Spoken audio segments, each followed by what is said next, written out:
with special reference to bioavailability of the drug. This topic is also under 404, BMLSM404, that is a clinical research. So pharmacokinetics with special reference to bioavailability. Now first one, what is pharmacokinetics? Pharmacokinetics, that is the branch of pharmacology which actually define the fate of the drug from the step of administration up to the step of elimination to a particular organism.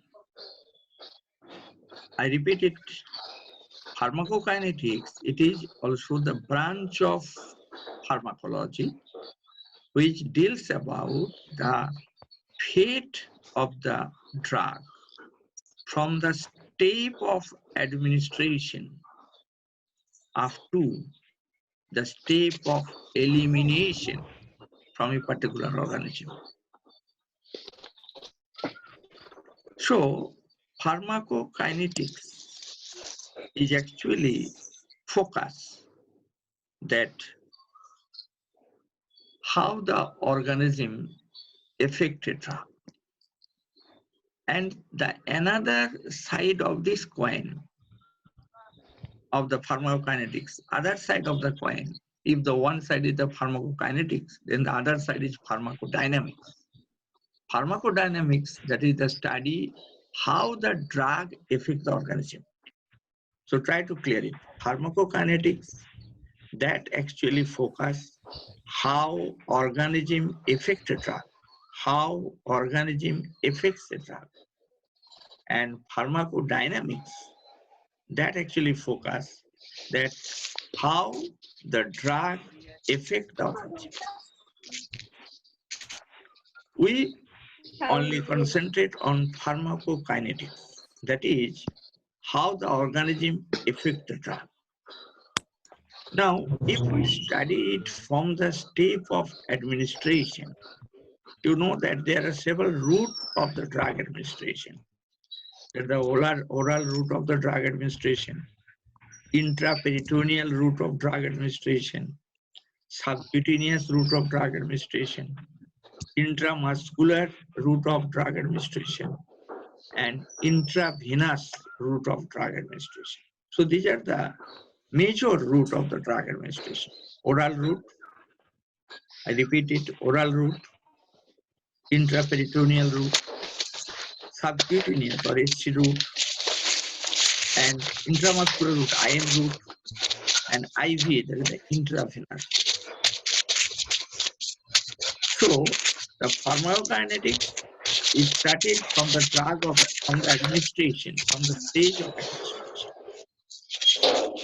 After the drug administration, if it is oral route, because the major route is the oral route.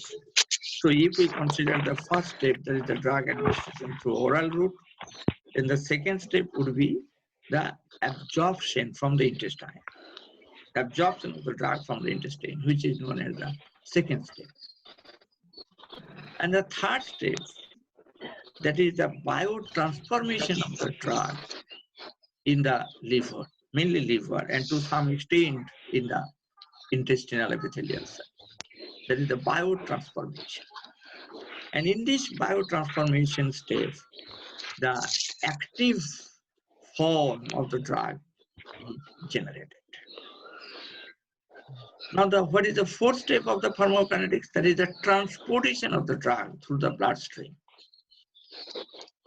And the major amount of the drug is transported through the bloodstream in a combined form, and minor is in free form.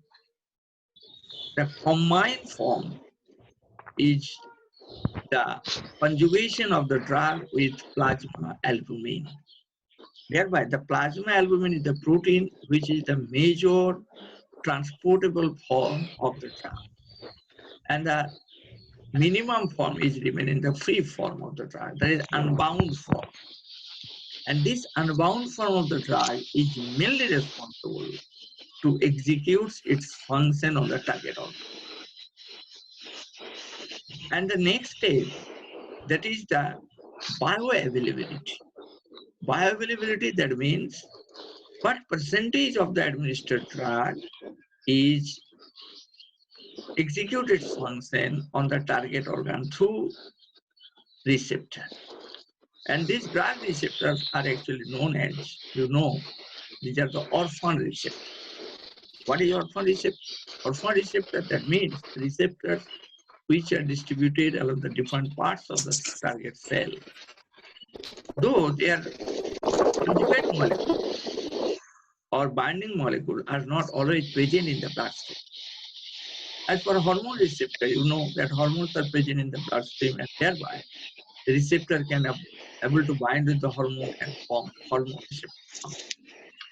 But we do not take drug in each and every day. So, though the drug is not consumed by the individual each and every day, in spite of that, the receptors are also present in the target cell. And these receptors are present in unbound form. That means there is no molecule to look after these which are responsible for the binding of this drug. And so these receptors are known as orphan receptor. And the next step or last step of the pharmacokinetics, that is the elimination of the drug. The major route of the elimination of the drug is through urine. That means the transportable form of the drug in blood undergoes ultrafiltration in the renal bed, and it is eliminated through urine. Some part of the drug which remaining unabsorbed from the GI tract would be eliminated through stool, and residual part is also eliminated through bile from liver, and it is also eliminated through stool. So again, we say that there are several steps of the pharmacokinetics. The first step of the pharmacokinetics, that is the drug administration. And at this step, you know that there are several routes of the drug administration. That is a oral route, which is the major route. Number second, that is the subcutaneous route. Number 3, that is the intraperitoneal route. Number 4, that is the intramuscular route. And number 5, that is the intravenous route. So this is the first step of pharmacokinetics, that is the drug administration. Number second step, that is the drug absorption from intestine. Number 3, that is the biotransformation. And this is mainly noted in liver and to some extent in the small intestine. In this biotransformation, there are 2 phases, stage 1 and stage 2, and that is another chapter of pharmacokinetics. Next step of the pharmacokinetics is the transportation of the drug through bloodstream. And the drug is transported through 2 forms. One is known as unbound form, and another is the bound form. Bound form is the major form. That means plasma albumin can able to bind the drug, and this is known as the bound form of the drug, which is unable to execute its function on the target cell. Mind that. And the minor form, which is the unbound form, that is also known as the free form of the drug. This is responsible to execute its function on the target cell. So this is the 4th step of the pharmacokinetics. The 5th step, that is the bioavailability. We only focus on bioavailability. Bioavailability, that means the percentage of the administered drug. To what extent of the administered drug can able to exert its function on the target. This is known as the bioavailability. And last one, that is the drug elimination. Okay? In short, the pharmacokinetics may be discussed through ADME code words. ADME. That is mainly there are major 4 steps of pharmacokinetics. ADME. A for absorption of the drug. D is known as the distribution of the drug. M is known as the metabolism of the drug. and E is known as the elimination of the drug. So through CODE, through code word, you may focus pharmacokinetics through A, D, M, E, where A represents absorption, D represents distribution, M represents metabolism, and E represents elimination. Okay? Now, the primary goal of the pharmacokinetics is mainly enhancing the efficacy and decreasing the toxicity of the patient drug therapy. What is the major goal of the pharmacokinetics? That means why we study the pharmacokinetics? Why we like to study the above four major stages of drug in our body? Because there are major two goals. How we can able to increase the efficacy of the drug in our body. And by increasing the efficacy of the drug, the minimum dose is sufficient to execute its therapeutic activity. And if we can able to achieve this goal, that means the minimum dose is sufficient to exert its function, then bioburden would be decreased. Bioburden means the biotransformation through liver, transportation of drug through circulation, elimination of the drug through ultrafiltration. All these physiological activities would be decreased, and that is known as the decreasing of the bioburden. So one goal of the pharmacokinetics is to enhancing the efficacy of the drug by administering minimum dose. And second goal is decreasing the toxicity of it. Because the toxicity of the drug is mainly concerned with that free form of the drug. If this free form is above our acceptable limit, then it may result the toxicity. And in this toxic hazardous state, the drug not only exerts its activity on the target cell, but also it executes several undesirable effects on the non-target cells. So these are the major two goals of pharmacokinetics. One is known as efficacy enhancement of the drug, and number two, that is the toxicity diminution of the administered drug. Now, next we are concentrated on the bioavailability. We have already said that bioavailability means proportion of the administered drug that reaches its site of action. So what is bioavailability? Bioavailability means proportion of the administered drug. That means what part of the administered drug can able to reach its target organ for execution of pharmaceutical activity. This bioavailability may be represented by formula. In my study material, we have also mentioned that formula, that DE, capital D, small e, DE equal to capital B, B drop DA. DE equal to B drop DA, where DE is equal to effective dose of the drug. E for effective, D for drug. So effective dose of the drug. So effective dose of the drug DE equal to B into DA. B, that is the bioavailability, and DA, that is the administered dose of the drug. D for drug, A for administered. And for example, if you say that bioavailability of the drug is suppose 0.8.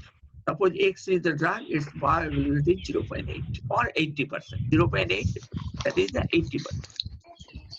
And if the administered dose is 100 mg, then by using that formula, you can able to compute what is the effective. that effective dose, that means the DE is equal to 0.8 into 100, that is the 80 mg. So if a effective dose is known to you, administered dose is known to you, using that formula, you can able to determine the bioavailability. That means the bioavailability is 60% or 40% or 30% or 80% or 70%, you can able to determine. Using that formula, that is DE equal to B into DA. E is equal to the effective dose of the drug and DA is the administered dose of the drug. Okay? Now this bioavailability is controlled by several factors. Bioavailability is also controlled by several factors. One is known as pharmaceutical form of the drug. If this drug at the time of the preparation or at the time of the drug formulation is bound with the several molecules, then the bioavailability will be delayed because all such materials would be cleaved at the time of biotransformation, by oxidation, by reduction, by conjugation type of reaction. So, pharmaceutical form of the drug is one of the controlling factors of bioavailability. Next one, the chemical form of the drug. That means the drug is administered in which chemical form.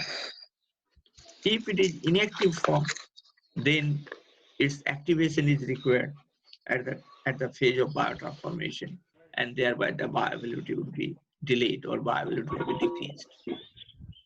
So, chemical form of the drug is also another controlling factor that influence the pharmacokinetics. Third controlling factor is the route of administration.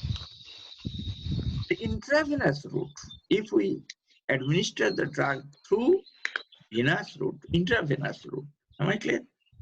Then its viability would be more in respect to oral route. Because when you administer the drug through oral route, a part of the drug would be absorbed and major part would be eliminated through stool. After that, it will be transported in the form of bound form and unbound form. And that bound form is also depend on the plasma level of albumin. And that plasma level of albumin is again under the control of nutrition status. If the individual is suffering from undernutrition, the plasma level of albumin is low, and thereby the bound form of the drug is low and unbound form is high. And due to such high level of unbound form, it may adjust. Thereby the route of administration is another controlling factor for pharma and bioavailability. That means if intravenous route is used for drug administration, if intravenous route is used for drug administration, then its bioavailability would be more. In respect to other routes like peritoneal route or subcutaneous route or intramuscular route or oral route. Generally, the bioavailability is minimum to oral route and maximum in intravenous route. And if you arrange the degree of bioavailability of the drug on the basis of the choice of the route of administration, the maximum bioavailability would be noted in intravenous route, then interperitoneal route, then subcutaneous route, and last one, that the minimum bioavailability is the oral route. Am I clear? So the maximum bioavailability intravenous route, then the comparatively less bioavailability is noted in interperitoneal route, then comparatively less bioavailability is noted in subcutaneous route, and minimum bioavailability is noted to oral. And for that reason, when the patient is also remain in some emergency phase, emergency period, etc., the drug is administered through intravenous. Because when the golden period is very minimum, when there is no sufficient time to allow the drug to reach the target organ for its activity execution. So to minimize this lag period, to minimize that uh, actually latent period, intravenous route is choice. Okay? And the fourth factor that also influences the bioavailability is known as the stability of the drug. This is another, because at the time of the drug preparation, the different biomolecules are also added to increase the stability of the drug. So stability is another factor. Stability is another factor. If the drug is less stable, it will be deteriorated at the time of the absorption, at the time when it passed through the GI tract, or when it is passed through the bloodstream. Because in the bloodstream, you know, there are so many enzymes that can able to deteriorate the effective drug. So if the drug is remain in stable form, then its bioavailability will be more. Besides this, stability also depends on the temperature, in the environmental temperature tolerance capacity, humidity tolerance capacity. So these are also the another factors that influence the stability of. So if the drug is stable, its bioavailability is more. And if the drug is less stable, its bioavailability would be decreased. And fifth controlling factor is the metabolism. That means by the phase 1 and phase 2 reaction of the biotransformation, if the effective ingredient is formed very quickly, or the effective ingredient is formed at proper ratio, then the bioavailability will be more. Thereby the metabolism is the another factor, controlling factor for bioavailability. I repeat it again, that there are 5 controlling factors that influence the bioavailability. One is known as pharmaceutical form of the drug. Number 2, chemical form of the drug. Number 3, there's the route of administration of the drug. Number 4, there's the stability of the drug. And number 5, there's the metabolism of the drug. Am I clear? Now, this bioavailability is also expressed in 2 ways. One is known as the absolute bioavailability, and other is known as the relative bioavailability. Absolute bioavailability and relative bioavailability. Now, the question came that what is absolute bioavailability? Absolute bioavailability, that means when we assess the bioavailability of the drug through a particular route of administration in comparison to the intravenous route.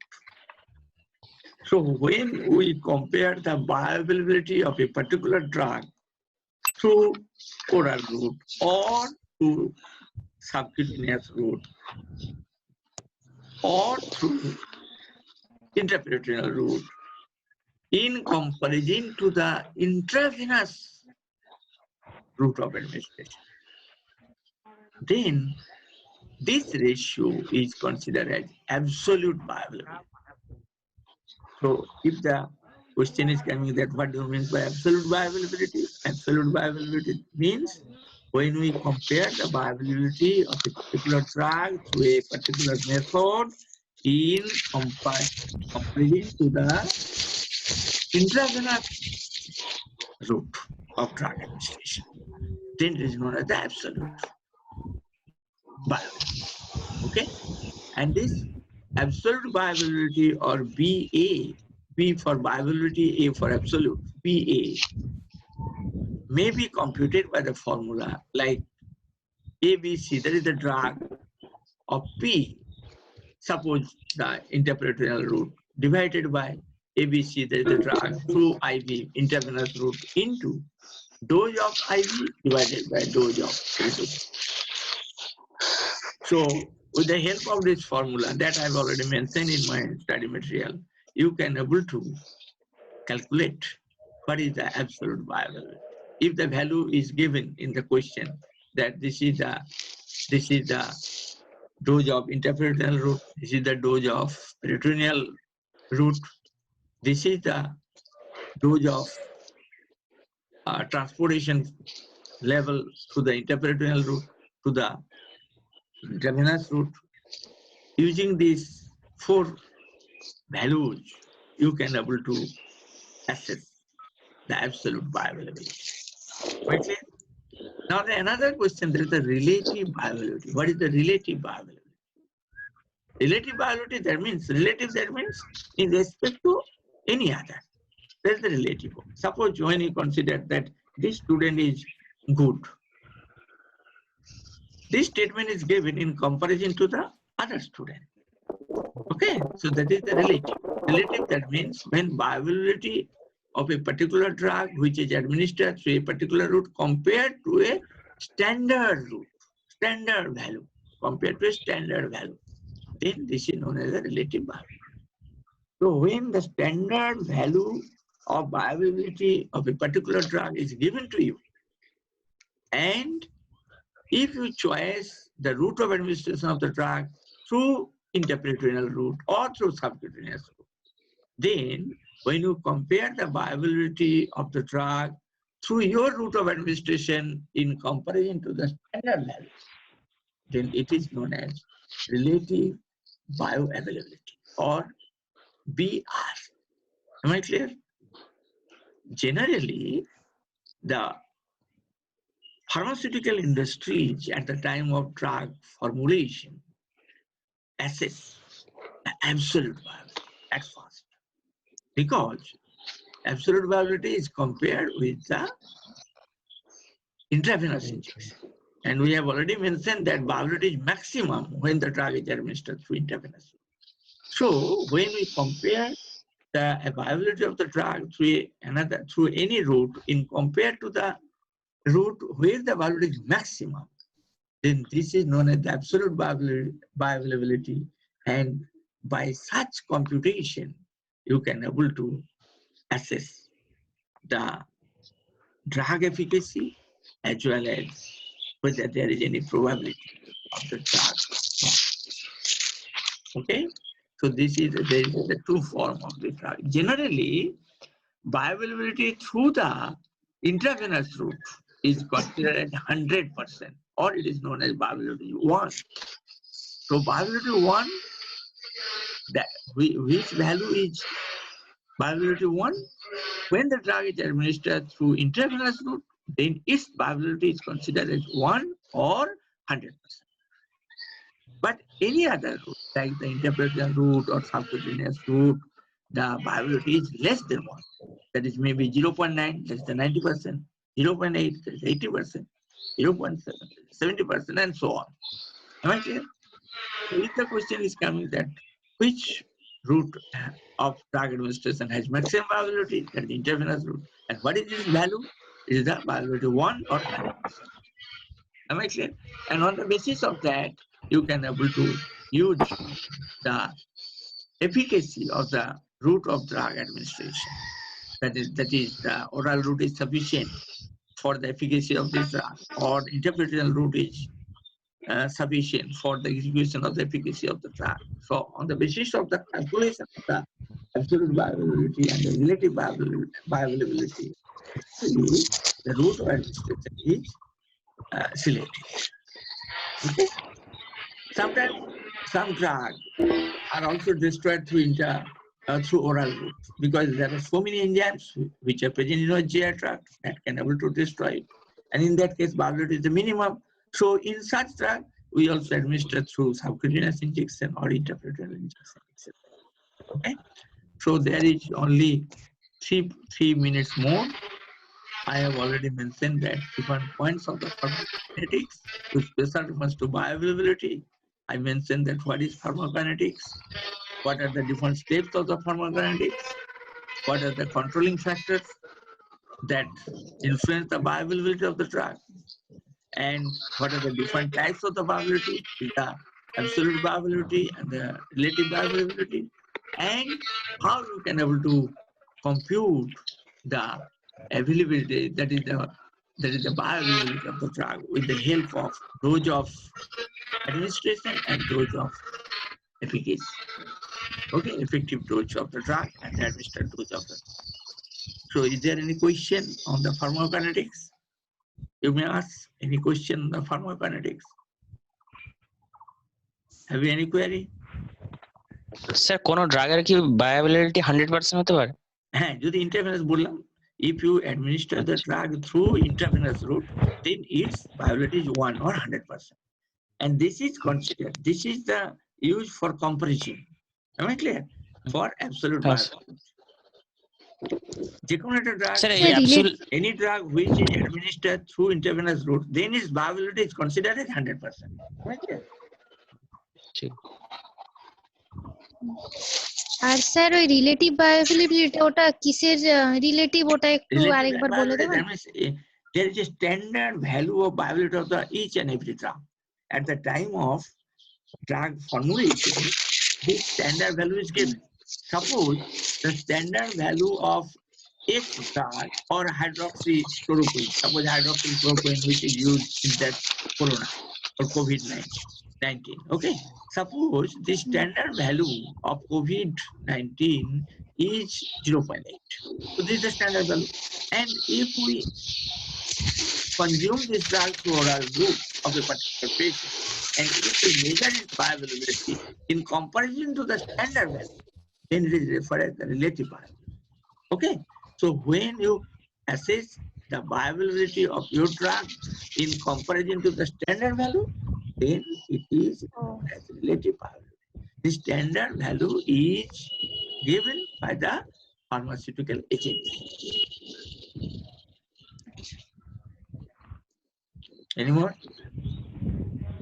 1 minute more. Sir, absolute viability রেশিওটা sir কি করে বের করব বলছিলেন sir? Dose of the drug administered through suppose intraperitoneal route. In a study material, I will to give ABCP. ABC is the drug. Okay. P, that is suppose the peritoneal intraperitoneal route, divided by the dose of the drug administered through IV, that is the intravenous route, into.